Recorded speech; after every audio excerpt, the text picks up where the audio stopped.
Did you know what you were going to do when you left, or you just sort of needed a minute to clear your mind and see what's next? I did not have a plan. And I call it a midlife crisis. It was late 2020. I knew the organization was going to survive COVID. My second daughter was born with a heart condition. We were at the hospital after her open heart surgery.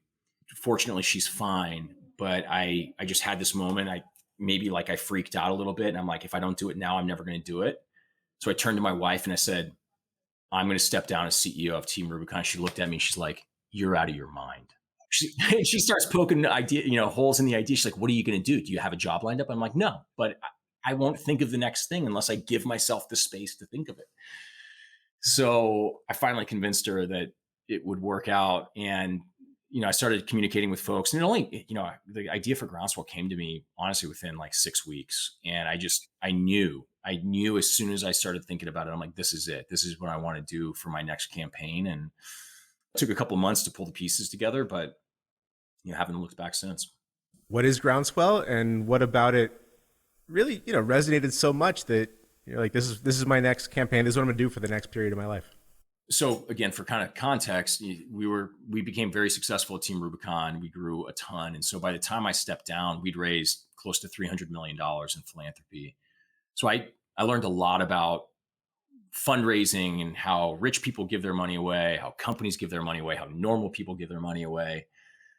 And so the goal with Groundswell is to democratize philanthropy. And what we mean by that is, rich people, high net worth people have certain tools and resources at their disposal to give money away more efficiently that normal people like us don't have access to. And I never found that, again, going back to this idea of equity, I never found that to be equitable. I thought that there was no excuse in 2020 for only rich people to have access to things like donor advised funds or consultations on issues and how to smartly give money away at a strategic or a tactical level.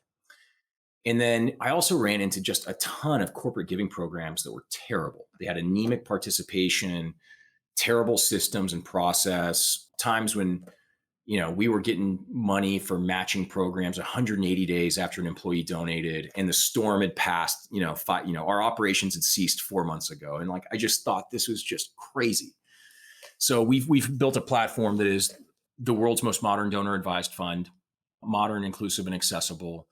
And we have packaged that as an employee benefit. So we sell software to companies. They roll donor advised funds out to their employees as an employee benefit, like a 401k or a health savings account.